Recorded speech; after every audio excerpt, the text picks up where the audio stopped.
அனைவருக்கும் இனிய வணக்கங்கள் நண்பர்களே. ஒரு சின்ன கம்பெனி தான் நான் ஆரம்பிச்சிருக்கேன். ஒரு சின்ன ப்ராடக்ட் தான் நான் சேல்ஸ் பண்ணிட்டு இருக்கேன். நான் எப்படி உலக அளவுல ஃபேமஸ் ஆவறது? என்னுடைய பிராண்ட் எப்படி உலக அளவுல எடுத்துட்டு போறதுன்னு சொல்லி கேட்டீங்கன்னா, கண்டிப்பா சரியான வழிமுறைகள் உங்ககிட்ட இருந்தது அப்படின்னா, நான் சொல்ற இந்த 3 விஷயங்கள கடைபிடிச்சீங்க அப்படின்னா மிகப்பெரிய வெற்றி அடைய முடியும். அப்படி வெற்றி அடைஞ்ச ஒரு கம்பெனி பத்தி நான் சொல்லப் போறேன். ஆதிவாசி ஹேர் ஆயில் தான் அது. ஆதிவாசி ஹேர் ஆயில பத்தி தெரியாதவங்க யாருமே இருக்க முடியாது. இன்டர்நெட்ல அவங்க இல்லாத இடமே சொல்லலாம். கண்டிப்பா நீங்களும் கேள்விப்பட்டிருப்பீங்க.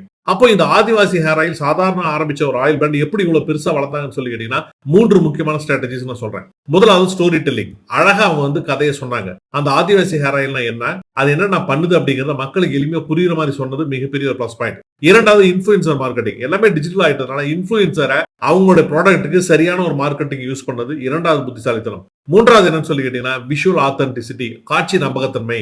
இந்த ஆயிலை நாங்க எப்படி ப்ரிப்பேர் பண்றோம், இதை யூஸ் பண்ணி எப்படி எல்லாம் முடி வளரும் அப்படிங்கறத காட்சி நம்பகத்தன்மையோட சொன்னதுதான் மிக முக்கியமான வெற்றிக்கான காரணம். சோ ஒரு சின்ன பொருளா இருந்தாலும் சின்ன நிறுவனம் இருந்தாலும் நீங்க ஆரம்பிக்கிறது சரியான வழியில் நீங்க எடுத்துட்டு போனீங்க அப்படின்னா இந்த மாதிரி இந்த 3 விஷயங்களை நீங்க ஃபாலோ பண்ணீங்க அப்படின்னா மிகப்பெரிய வெற்றிகள் உங்களால் அடைய முடியும். மிகப்பெரிய பிராண்டா உங்களால் வளர முடியும். வாழ்த்துக்கள். உங்களுக்கு மீண்டும் அடுத்த நல்ல வீடியோவில் சந்திக்கிறேன். வாழ்த்துக்கள்.